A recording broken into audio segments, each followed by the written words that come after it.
Latina Podcast. Latina Podcast. Latina Podcast. Latina Podcast.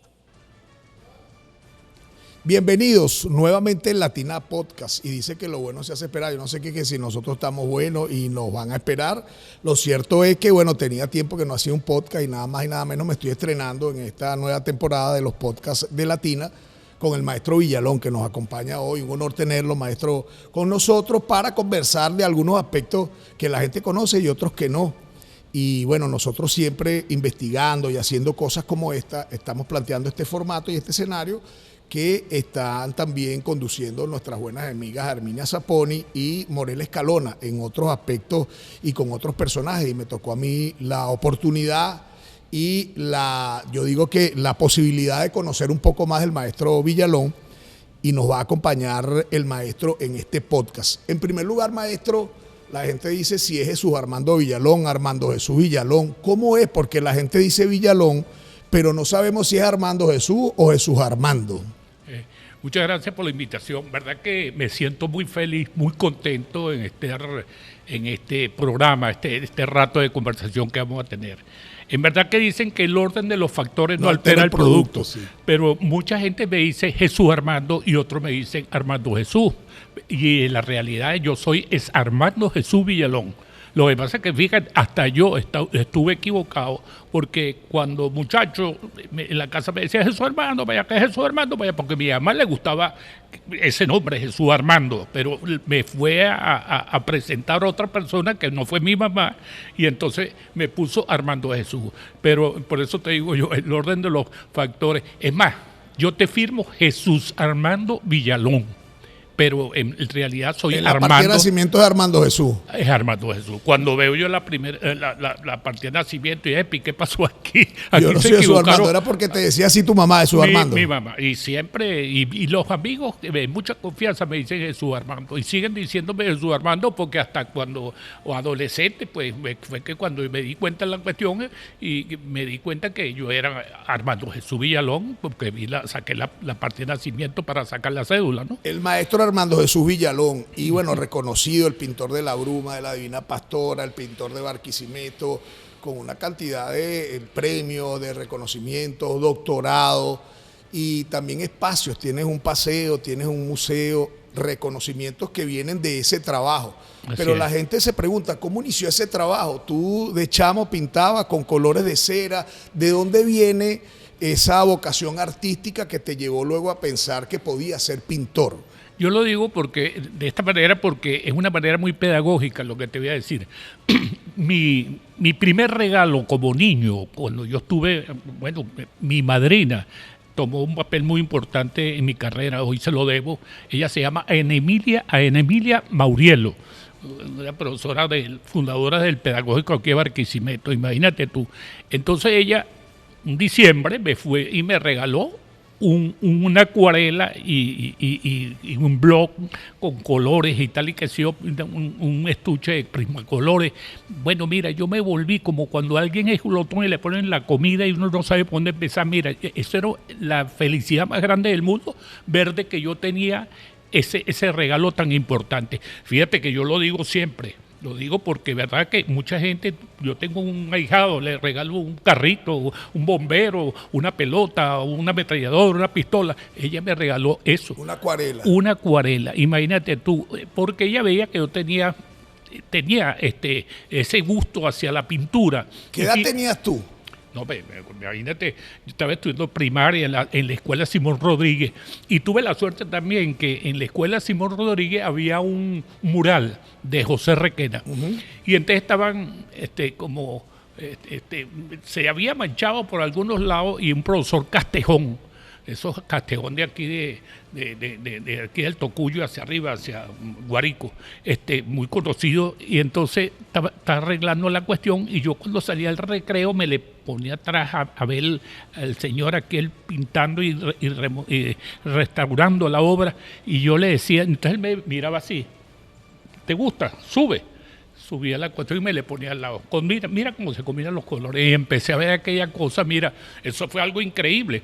Y en la escuela Simón Rodríguez, hoy Ayacucho, en la escuela se hace un periódico, siempre lo cuento porque es eso, así sucedió, y en el periódico, entonces en la escuela decían de primero, del segundo grado al quinto grado, escogían los mejores estudiantes que habían que pintaran, pues el que pintara, el otro el que escribiera y el otro, entonces me escogían siempre a mí y había uno que se llama Torreyes, Honorio Torreyes, y los dos siempre nos escogían para hacer el periódico. Bueno, eso fue una competencia de Honorio y yo para ser el primero. Yo digo, el que dibujara en el periódico, el que participara para en el periódico. participar en el periódico. Y bueno, y le ponían hasta la foto de uno para este es el que está haciendo el periódico aquí en el periódico, el que escribió es este señor y el que pintó es este señor. Bueno, y así sucedió. Lo disfruté mucho y bueno, fue un incentivo grandísimo para dedicarme a la pintura. Pero tú jugaste otra cosa, jugaste pelotica y goma, no, salías por ahí a echar claro, goma, sí. había- Y en tus tiempos libres o en tus ratos a veces en casa pintabas. Sí, pintaba, pero tú sabes que en la época mía, pues cuando nosotros íbamos, cuando teníamos ratos libres así, nos íbamos para el río Turbio, para la piscina en Macuto. Ajá. Había una piscina en Macuto allí y uno se iba, bajaba la cuesta Lara y llegaba allá a la piscina en Macuto. Y yo recuerdo que cuando yo iba allá, yo me distraía mucho mirando el Valle del Turbio y aquellos colchones de colores que se perdían en el horizonte, con unos colores bellísimos, hermosísimos. Y yo decía, pero qué belleza de... Y ahí quedaste prendado del Valle del Turbio. Sí, siempre se me quedó eso en la frente. Es más, cuando yo iba con un tío que agarraba un camión de arena y iba a recoger arena allá en el río Turbio, que eso, bueno, en esa época no lo multaban, no le hacían ninguna cuestión. A nosotros nos dejaban allá en la cuesta arriba, en el Garabatal. Entonces, ahí estaba el campo de aviación, como se le decía antes, y entonces los demás se ponían a ver los aviones que llegaban y yo me ponía a contemplar el Valle del Turbio. Pero es que mira, ese Valle ¿Qué te del llamaba la atención? Los matices los de colores, sí. los colores, la bruma que se veía A lo largo, en sí. el horizonte, se perdía aquello en el infinito, pues aquellos colores bellos, hermosos, colores pasteles, bueno, y que era un camaleón, porque de la mañana hasta el atardecer, una calidad de colores que se existían hasta el atardecer, ya cuando era noche, pues nos veníamos para acá. Pero yo ese primer intento de que mentalmente tenerlo en la mente, bueno, eso fue importantísimo. Y bueno, en la escuela, pues cuando yo tenía ya la oportunidad, inclusive hay algo muy importante, fíjate que los muchachos que estudiaban en el pedagógico, ellos escogían y buscaban a pintores para que le ayudara a sacar unas láminas y tal, y siempre me escogían a mí. Y yo decía, pero bueno, yo debo servir para esto porque me buscan para estas cosas.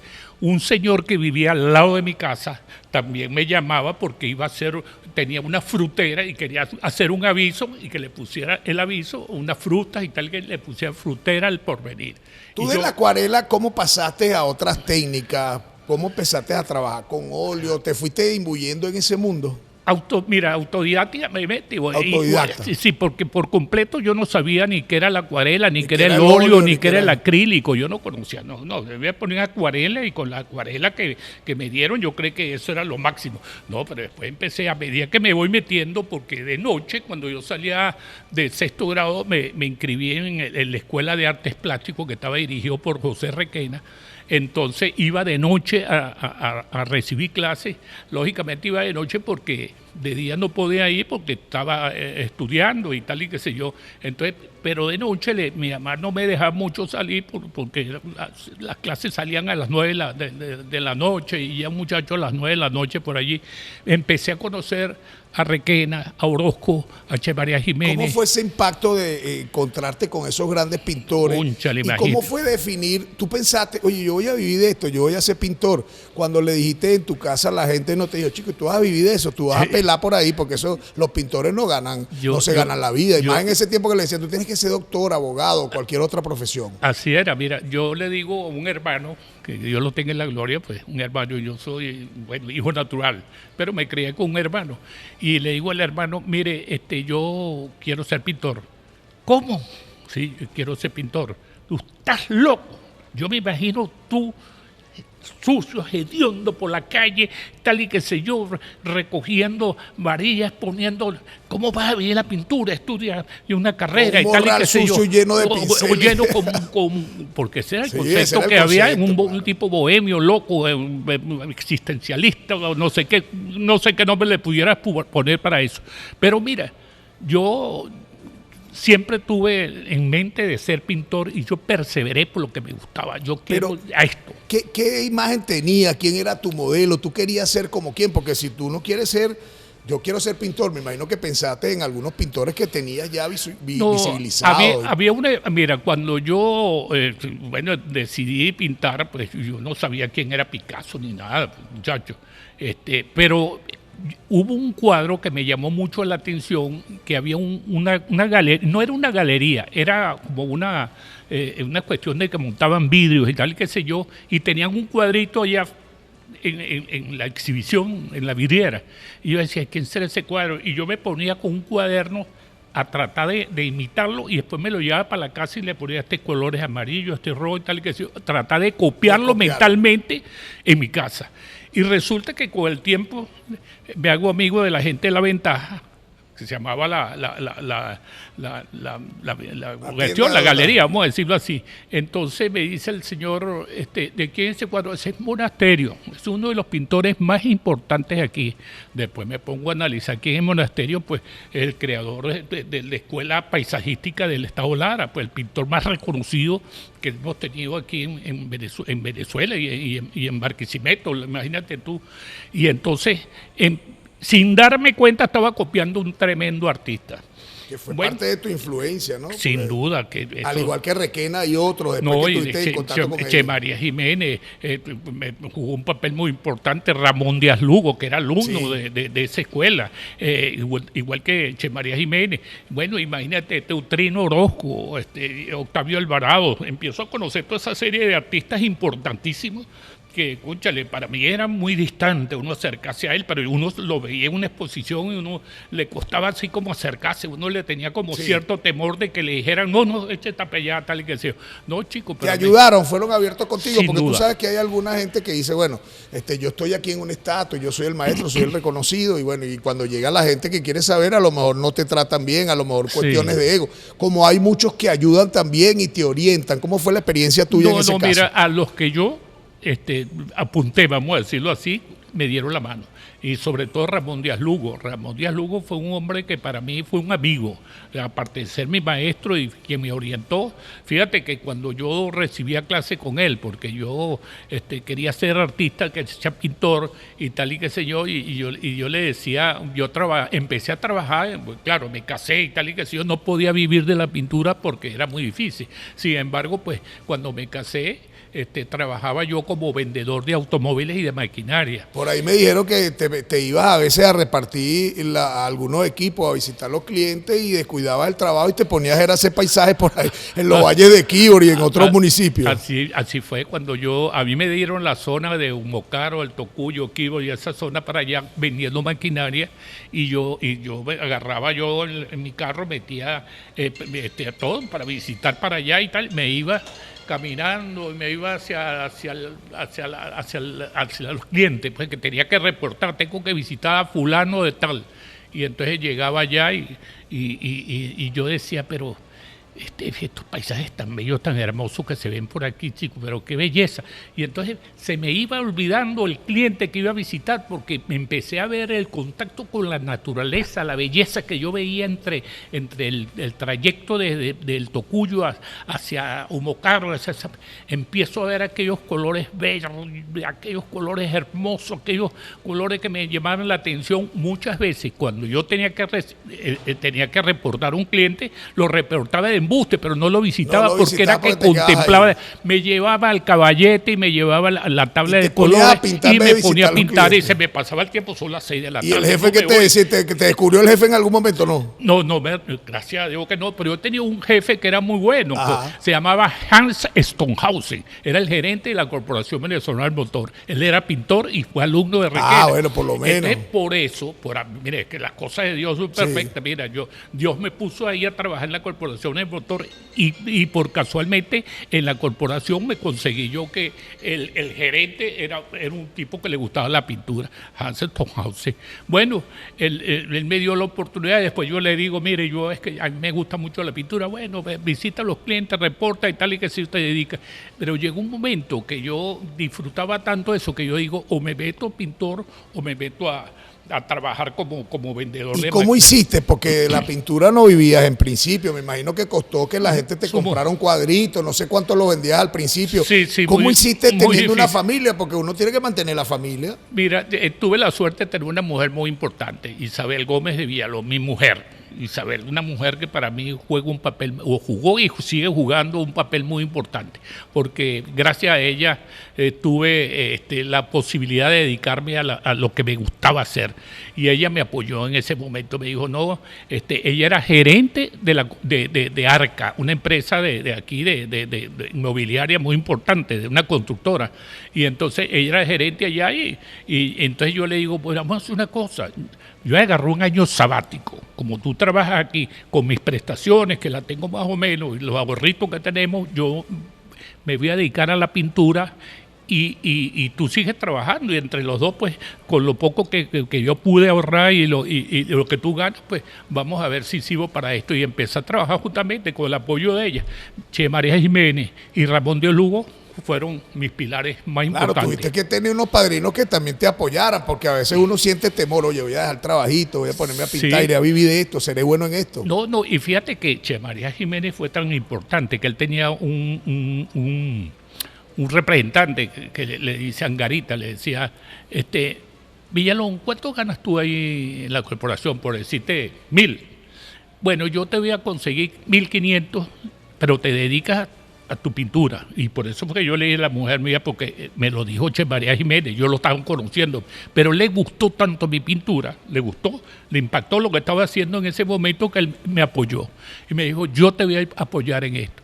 Y en verdad me puso su representante que me representara a mí también. Y bueno, eso me dio, empecé a conocerme en Caracas, en Maracaibo, exposiciones colectivas que hacían en todas partes, empecé a mostrar las obras en todo el país, y gracias a Che María Jiménez y Ramón Díaz Lugo, porque eso, bueno, llegó un momento que Ramón Díaz Lugo me dice, cúnchale, pero es que tú te vas yendo muy bien y estás agarrando un estilo muy propio, porque fíjate que tú no estás haciendo lo que yo hago, los coloridos míos no es totalmente distinto al tuyo, porque tenía yo mucha personalidad en ese sentido. ¿Y lo definiste de una vez el estilo? ¿No copiaste a nadie o fuiste perfeccionando y fuiste fíjate avanzando? Que Ramón Díaz Lugo me dice, vete a Europa.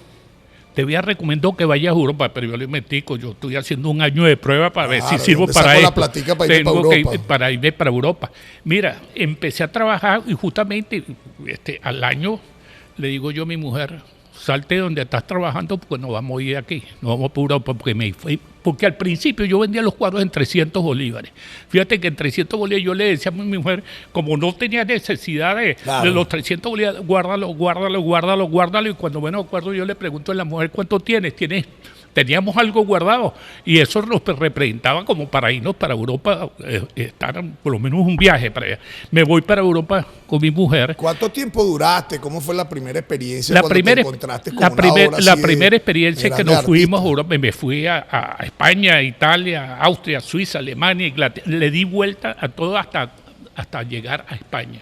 Cuando llego a España me impactó mucho la obra de Joaquín Sorolla, un artista impresionista increíble. Cuando yo veo la obra de él, le digo a mi mujer, conche, yo tengo que venirme para acá porque yo tengo que conocer y hablar mucho con este señor. Ya había muerto, murió en 1923, pero hablaba con la obra, pues. Y él me contestaba con la obra, me decía, estos son mis colores y tal. Mira, eso para mí me impactó demasiado. Y me vine con la espinita cuando me vine acá a Venezuela, y le digo a mi mujer, mira, yo me tengo que ir para España. Me voy para España, pero chico, mire, vendí 2 carros que tenía, alquilé la casa, vendí un poco de cuadros que había guardado, que había comprado de Golding y de López Méndez, artistas muy reconocidos, los vendí, porque yo hacía esos cambalaches que se dicen, y cambiaba 2 obras mías por uno de ellos y tal, y qué sé yo, y mira, vendí todo eso, hice un capital. Me fui para España con mi familia, con Isabel, con mis 2 muchachos, Heise y Jesús, Y me voy para allá y me dice, pero tú eres loco, ¿cómo te vas a ir sin beca? Y tú eres... No, pero yo era muy organizado y mi mujer más organizado que yo. Entonces hicimos ahí entre los dos pues un capitalito, ella manejaba los reales y yo lo que hacía era pintar. Entonces me inscribí en el Círculo de Bellas Artes de Madrid con Rogelio García Vázquez, un artista que hoy lleva un museo, lleva su nombre en Madrid. Bueno, me hice amigo de ellos, chicos, yo tuve la facilidad y el el honor de haber conocido a toda esa gente y el apoyo que tuve de ellos. Y bueno, y de allí pues nació una amistad con Rogelio García Vázquez, que era un artista que murió ya, pero mantiene un museo que lleva el nombre de él. Y empezó a darme trucos en la pintura y conocimiento. Él le decía, mire, yo vengo por poco tiempo, yo no puedo durar 5 años en una carrera. Duré 2 años y medio, no, casi 3 años. Pero lo aproveché. En la mañana iba para el Círculo de Bellas Artes en Madrid, en la tarde iba con Rogelio García Vázquez, después iba para el Estudio Arjona. O sea que el tiempo mío era metido intenso, en una ahí metido era pero era el amor que le tenía a lo que estaba haciendo, porque es que lo disfrutaba demasiado, Mateo. Describirlo con palabras, eso es imposible. Pero era, digo yo, esa parte del espíritu, esa parte artística, esa pasión. Nunca pensaste, oye, yo voy a sacar plática de esto porque los artistas no lo hacen. Fíjate que tú me dices que tú estabas dialogando con una obra. ¿Cómo es eso que tú hablas con una obra artística de un pintor que ya está muerto? O sea, la gente dice, bueno, este será que está delirando, pero es una realidad, así se expresan los artistas. Es que la obra uno habla con las obras. Mira, yo hablé con las obras de todos los artistas impresionistas, Monet, Sanz, Cisle, Corot, todos esos artistas que uno conoce a través de la historia del arte. Pero con en particular yo tenía unas conversaciones muy grandes, los contrastes de color, las luces, la luz. Era un pintor de la luz, un pintor valenciano, pero con una luz increíble. Y él me decía cómo lograr hacer la luz. Era que me lo estaba explicando, era con la obra. Y así por el estilo, pues fui conociéndolo más. Y bueno, y así cuando ya me vengo a Venezuela, pero estando allá, yo digo, cuando llegue a Venezuela, yo voy a hacerle un homenaje a mi ciudad, a Barquisimeto, que es pintar el Valle del Turbio. Porque verdad que el Valle del Turbio, pues yo veía en Asís, por lo menos en Italia, yo veía esos horizontes que se perdían, que aquellos valles bellísimos. Igual de Toledo, de Madrid a Toledo, habían unos valles pero muy áridos. Y yo decía, qué diferencia de los colores que teníamos nosotros, aquellos colores fríos, aquellos verdes que se perdían con los violetas y los azules y se perdían en el horizonte. Bueno, yo empecé a pensar, tengo que hacerle un homenaje a mi ciudad, a mi Barquisimeto, cuando llegue allá a Venezuela. Y efectivamente, llegué aquí a Venezuela y me conseguí un señor que se llama Guillermo Bortot, de Caracas, y el hombre empezó a conocer mi obra y se enamoró de mi obra, y entonces hizo un contrato conmigo con una galería, ¿no? Y en la galería ahí empezamos a trabajar, y entonces me decía, voy a empezar a trabajar contigo 30.000 bolívares mensuales. En esa época era mucha plata, 30.000 bolívares por 2 años y medio del contrato, y así lo hicimos. Bueno, y empecé a darle, y entonces me empecé a viajar a Nueva York, empecé a conocer todos los museos del mundo y a conocer los artistas, sobre todo artistas importantísimos aquí en Venezuela y fuera de Venezuela. Y yo digo que uno aprende mucho, sobre todo los museos del mundo. A mí me ayudó mucho el hecho de haber visitado museos del mundo. Si no hubiera sido por ese mensaje que me dio Ramón Díaz Lugo, ve a los museos del mundo, no conozco a Sorolla. Con Sorolla se me abrieron todas las puertas del mundo. Una gran influencia para ti. Para mí. Después de recorrer todo el mundo, todos esos museos y esos artistas, volviste a Barquisimeto. Barquisimeto es una fuente de inspiración. Me hablaste del Valle del Turbio. La gente te conoce también como el pintor de la Divina Pastora, devoto de la Divina Pastora. También, bueno, la ciudad de Barquisimeto tiene una cantidad de espacios. Cuéntanos, cuando regresaste, ¿qué pensaste hacer para Barquisimeto, además del Valle del Turbio? Cuando viste la Divina Pastora, ¿qué pensaste en ese momento? Porque tú también eres devoto de la Divina Pastora y eres muy creyente. Sí, bueno, que tengo uso de razón, siempre acompañé a mi mamá, a la Divina Pastora. Ella me decía, vamos a visitar la Divina Pastora, y yo la acompañaba. Me acuerdo que nos veníamos por la Avenida Lara, que no era la Avenida Lara, es la carretera hacia Acarigua, era la carretera y no existía la Avenida Lara.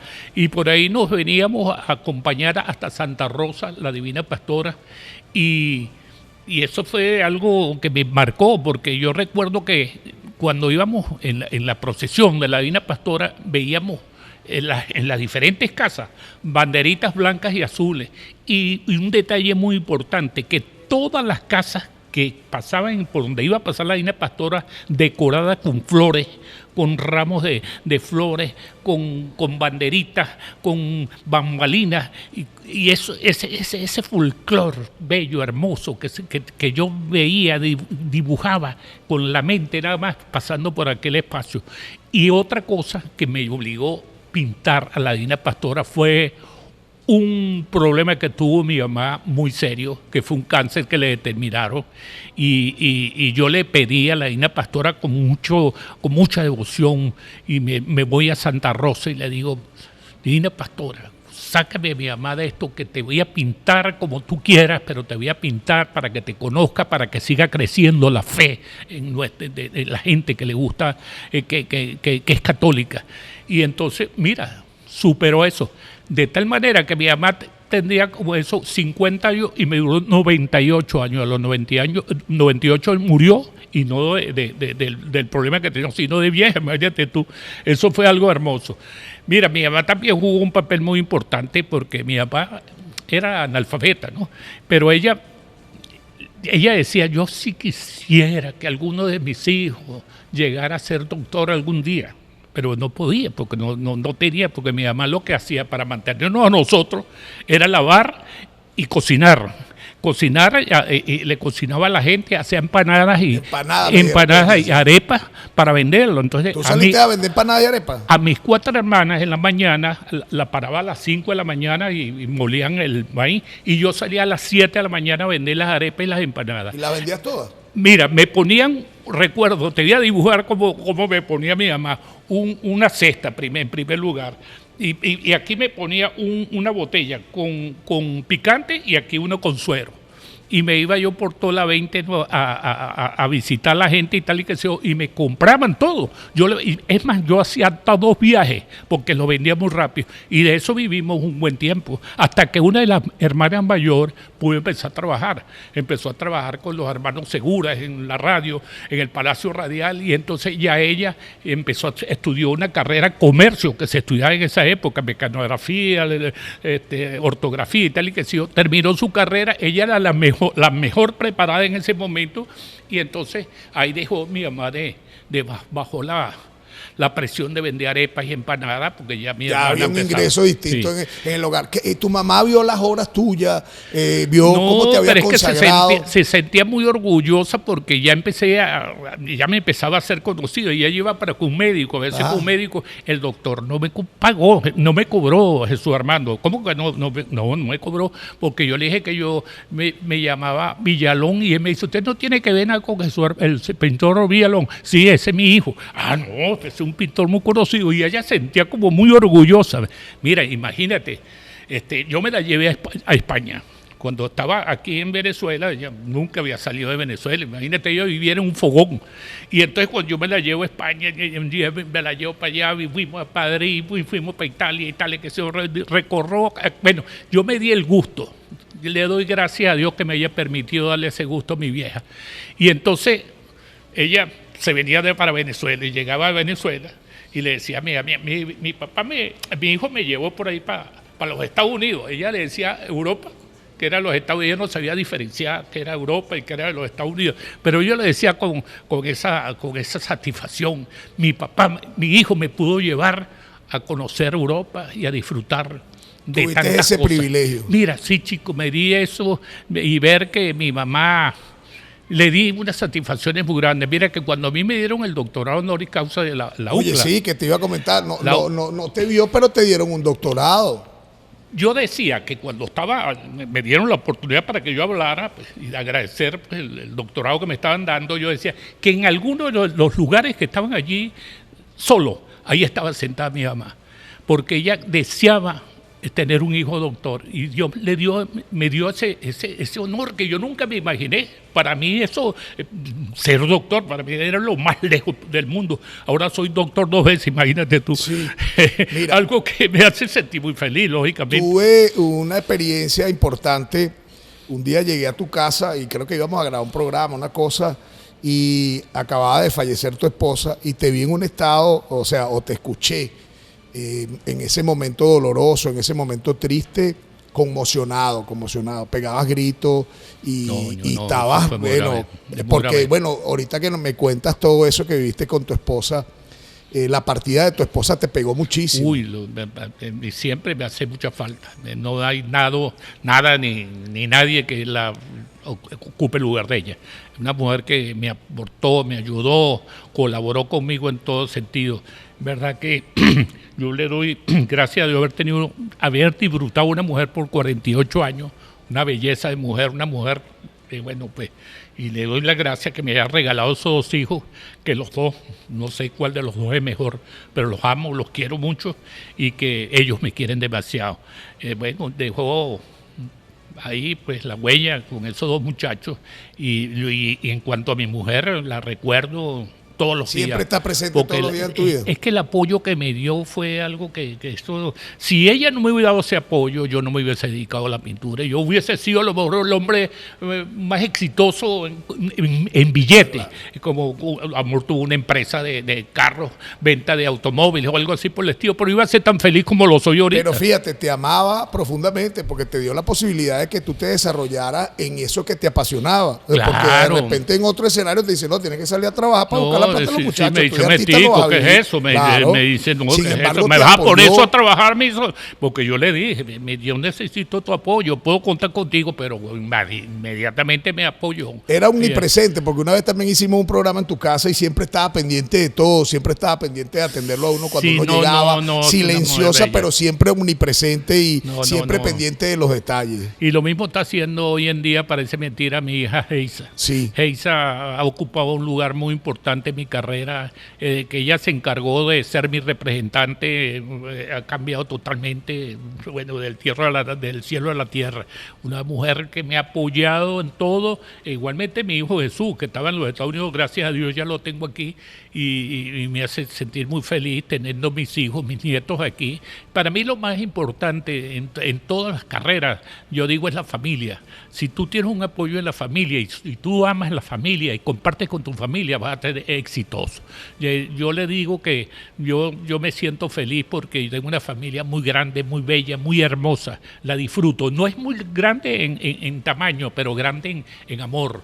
Porque es que ahora tienes una nieta que sigue tus pasos, es artista. Eso te iba a decir, que ahora Claudia Elena, que es mi nieta, imagínate tú, pintando, colega, ¿no? Y lo importante es que yo creo que me va a superar y me va a dar 4 patadas, como decimos vulgarmente aquí, porque es verdad que es una mujer que tiene una calidad, una seguridad con el trazo, con lo que hace, que yo quedo impactado.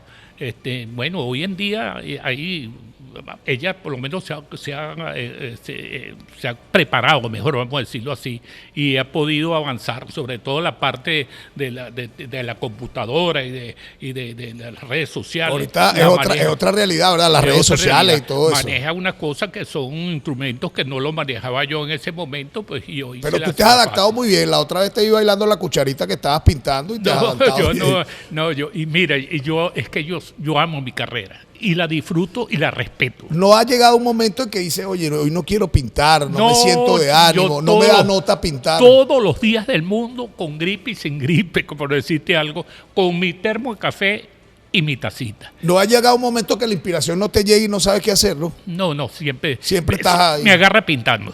Yo al agarrar el pincel, ahí sale todo.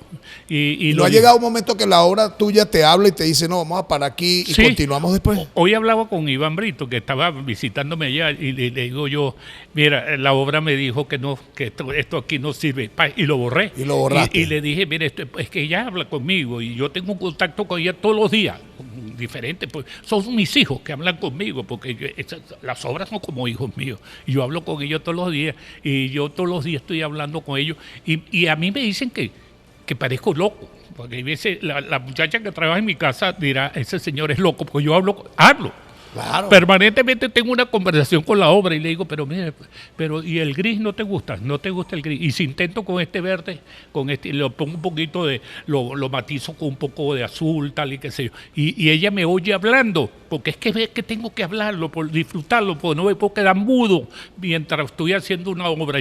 Mira, Mateo, que yo te digo que con razón le dicen que los pintores somos locos, porque es que es verdad que uno habla con la obra. Y fíjate, y esa locura la estás impregnando y la estás dejando como legado, porque incluso jóvenes, niños, te he visto en talleres de pintura con niños, y eso es un estímulo muy grande para el que está comenzando a tener una referencia como la tuya. Sí, verdad, sí, verdad. Y sobre todo la idea mía es trabajar con niños, porque Dios me ha dado tanto y Lara me ha dado tanto, que yo quiero dejar la huella aquí con la gente joven, esa gente que necesita, ¿verdad?, que le dé un apoyo. Yo tengo mucha gente que me han tocado la puerta y se la he abierto porque a mí me costó mucho y yo sé qué es lo que es eso. Y en verdad que hoy, gracias a Dios, me dieron la avenida Lara, mejor dicho, la carrera 1 va a llevar el nombre de Paseo Armando Villalón. Y la plaza que está allí, el alcalde Luis Jonás dijo que iba a prepararla como para yo dar clases de pintura, para invitar a los músicos, para los poetas, para tener conversaciones cultural 100%. Yo le agradezco mucho eso, porque verdad que es una manera de cómo pagarle a Lara tantas cosas que me ha dado. ¿Cómo te sientes? Te han dado doctorado, tienes un paseo, tienes un museo. La otra vez te vi en el estadio que te hicieron el honor de que hicieras el primer lanzamiento. Después te vi brincando una cosa. Yo dije, yo quiero ser como Villalón, tener la agilidad de Villalón, porque te vi brincando una cerca. Yo dije, bueno, ¿cómo te sientes? Porque, bueno, a veces uno dice, a la gente la reconocen después que se muere, le hacen homenaje. Sin embargo, tú, vivito y coleando, con buena salud, a tu edad, te mantienes activo y, bueno, y estás recibiendo todos esos reconocimientos de la ciudad, de la gente, de las autoridades. Bueno, mira, el que persevera, yo soñé mucho y para mí soñar y pensar de que uno iba a llegar algún día a ser reconocido como lo que uno se haya dedicado, en este caso yo la pintura, que se me reconozca bueno, yo digo que es una bendición de Dios, porque primero yo, por lo que te dije, yo le tengo mucho respeto a mi profesión, yo amo lo que hago y lo hago con mucho amor. Y bueno, lo que trato es andar derechito y de dejar la huella y de que alguien algún día me diga, este fue y este hizo esto por el Estado Lara. Hoy me estoy dando yo el gusto de hacer murales aquí en el Estado Lara en diferentes universidades e instituciones, porque digo yo que es un regalo que le hago yo a mi ciudad, porque me dio tanto de que de alguna manera tenía que yo regalar. Hiciste uno en el Colegio de Médicos, por cierto, hoy en el 13 fue el día que se decidió qué fecha se van a canonizar los santos, y tú hiciste ese mural ahí, adelantándote ahí con San José Gregorio y San Carmen Rendile. Hoy ya nos dijeron que la fecha que van a canonizarla. Bueno, mírate, lo incluí porque yo digo que en la Divina Pastora, la profesión de la Divina Pastora, los médicos, las enfermeras, lógicamente la profesión tenía que, en algún momento tuvo que saber José Gregorio Hernández que existía la Divina Pastora, y allí estuvo la madre Rendile también, y lo metí en la profesión, cosa que me agradó mucho. Le doy muchas gracias siempre a toda esta gente del Rotary Club, porque fueron los que me invitaron para hacer ese mural, al doctor Luis Carlos Angulo y Guido Gugliota, que fue el que me invitó en la primera batuta, pues en ese momento fue Guido Gugliota, y después el doctor Carlos Angulo, hasta que me dijo el Carlos Angulo, me dijo, y no meto un perrito por allá, y se lo metí, echando broma y tal, y que yo disfruté mucho haciéndolo, y muchos de los médicos allí me dieron las gracias por ese mural, porque verdad era un espacio que estaba perdido, y yo digo que nosotros los artistas necesitamos espacios donde expresar lo que uno quiere, y entonces me dieron ese espacio y libertad para que hiciera lo que yo quisiera.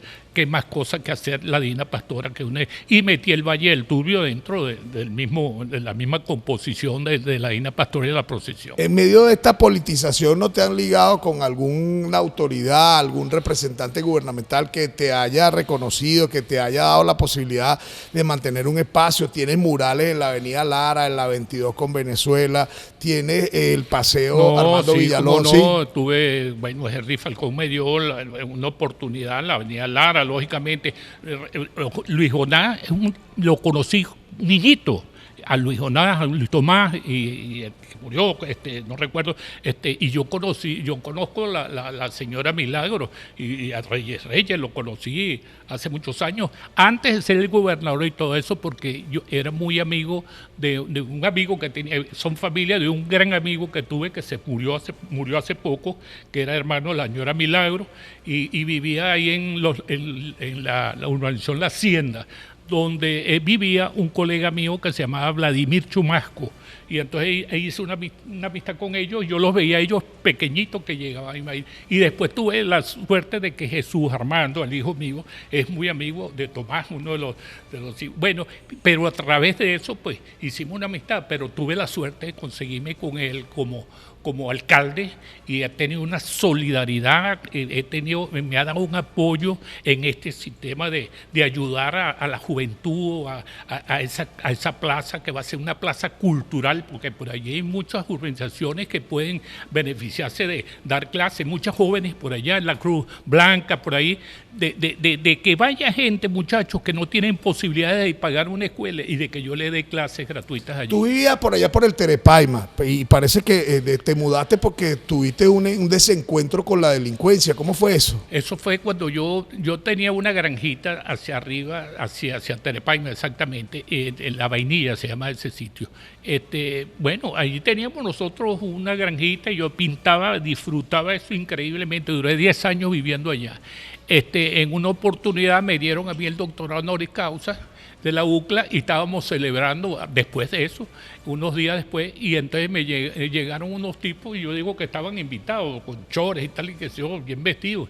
Y yo a la orden, no, esto es un asalto. Mira, nos atracaron, se llevaron el carro de la hija mía, se llevaron un poco todo lo que tenía, los archivos que tenía yo de mis cuestiones desde mis inicios hasta el año, hace 15 años atrás, 20 años atrás, imagínate. Y ahí fue cuando decidiste devolverte para acá, para Nueva Segovia. Me vine para acá, para... Mira, hay un cuento que tú siempre nos has contado, pero que la gente no sabe, que tú le enseñaste pintura a Omar Vizquel. ¿Es verdad que te llamó y tú no creías, pensabas que te estaban echando broma? No, porque fíjate que Omar tiene varias obras mías. Y me dice, cuando yo trabajaba con los Leones del Caracas, yo compraba los cuadros en una galería y lo compraba y lo iba pagando mensualmente. Y entonces me gustaba mucho tu obra. Y entonces en una oportunidad me llamó, pero no me llamó a mí, llamó a la casa, cuando eso no cargaba ni celular ni nada, llamó a la casa, al teléfono en mi casa, alguien le dio el teléfono y me llega mi mujer, yo estaba en el Churumerú, y me dice, mira, por ahí te llamó Omar Vizquel. Omar Vizquel, oh chico, ¿cómo se te ocurre que Omar Vizquel me va a llamar? Yo no soy jugador de pelota y nada por el estilo, ese es alguien echando broma, algún echador de bromas, son amigos míos. Y entonces ella se fue y volvió al rato y me dijo, te volvió a llamar Omar Vizquel, que te vayas porque te va a llamar dentro de un rato. Y entonces llego yo a la casa y espero la llamada y efectivamente al ratico llama. Y yo atiendo el teléfono, aló, sí, es Omar Vizquel. No, échate de broma, chico, no empieza. Hasta le dije una grosería, porque yo sabía que era algún amigo mío mamándome gallo. No, es que soy Omar Vizquel, mi representante es Michael Pérez, tal y qué sé yo, y cuando empieza a hablarme ya con profundidad, no, pero discúlpame, le cometí un error contigo, discúlpame, pero yo que era alguien, una persona tan reconocida, me dice, le dice palabras textuales. Yo le digo, ¿qué posibilidades hay de que tú vengas acá a Cleveland? Que le tengo unos días libres, quiero pintar y estoy metiéndome en este mundo de la pintura y yo tengo unas obras tuyas, me ha gustado mucho. ¿Qué posibilidades hay? No, bueno, dime. que necesito para allá el cepillo de dientes. Eso fue lo que me dijo, palabras textuales. O sea que no necesitaba ¿Y nada, duraste allá únicamente. ¿Fuiste para allá? Sí, me fui para allá, llegué a su casa, me atendió, mira, me puso un Porsche a la orden, me puso una persona para que me llame y me traer. Eso fue algo increíble, una experiencia muy bonita. Mira, yo le doy gracias a Dios todos los días porque Dios me ha dado tantas cosas que yo nunca me imaginé, pero son cosas que han llegado una tras de otra y de que, bueno, me siento feliz. Tengo que darle gracias a Dios todos los días porque me haya permitido. Yo nunca pensé de que, verdad, una persona de donde venimos nosotros, con un solo apellido, que no conocía a mi papá, que cosas esas, que Dios me haya premiado con tantas cosas bellas y hermosas. Yo nunca soñé, nunca creí que yo podía tener una casa, nunca pensé que tener una bicicleta, que tener la posibilidad de viajar a Europa, llevarme a mi mamá, crear una familia con dignidad, con respeto, con amor, y todas esas cosas las he hecho gracias a esta profesión. Tenemos que despedir el podcast, pero me dijeron que tú juegas dominó, que juegas bien, pero que te pones bravo cuando pierdes. O sea, eso sí es verdad. Te pones bravo cuando pierdes. Y también que cantas, que te gusta cantar, Me que gusta. matas tu tigre por ahí. Claro y que te sí. gustan los ejes de mi carreta. Así me dijeron. Así es. Bueno, yo quisiera que, no sé, no puedes cantar un pedacito de esa canción, si te inspiras ahí. Claro. Dale, pues, para que despidamos ahí. Vamos a despedir el podcast con el maestro Villalón cantando un estribillo de los ejes de mi carreta, porque también le gusta cantar. Bueno, mira, hace falta un Una instrumento. guitarrita, una cosa, pero bueno. Porque no engraso los ejes, me llaman abandonado. Porque no engraso los ejes, me llaman abandonado. Si a mí me gusta que suenen, ¿pa' qué los quiero engrasados? Ahí está el maestro Jesús Armando Villalón en este podcast de este día, nos acompañó y bueno, y es grato tenerlo aquí, conocer parte de lo que es esos aspectos de la vida del maestro que no conocemos, porque la obra la conocemos suficientemente. El pintor de la bruma, el pintor de la Divina Pastora, el hombre que ha dejado todo un legado a Barquisimeto y que va a continuar, porque vamos a tener todos esos espacios, el paseo del maestro Villalón, tenemos el museo, tantas cosas. Y ahora que queda Villalón para rato. Si Dios quiere, la Divina Pastora me va a acompañar, claro que sí. Así va a ser. Despedimos este podcast de este día con el maestro Armando Jesús Villalón, esperando que usted pueda seguir disfrutando de nuestra programación y de los podcasts que tenemos para ustedes.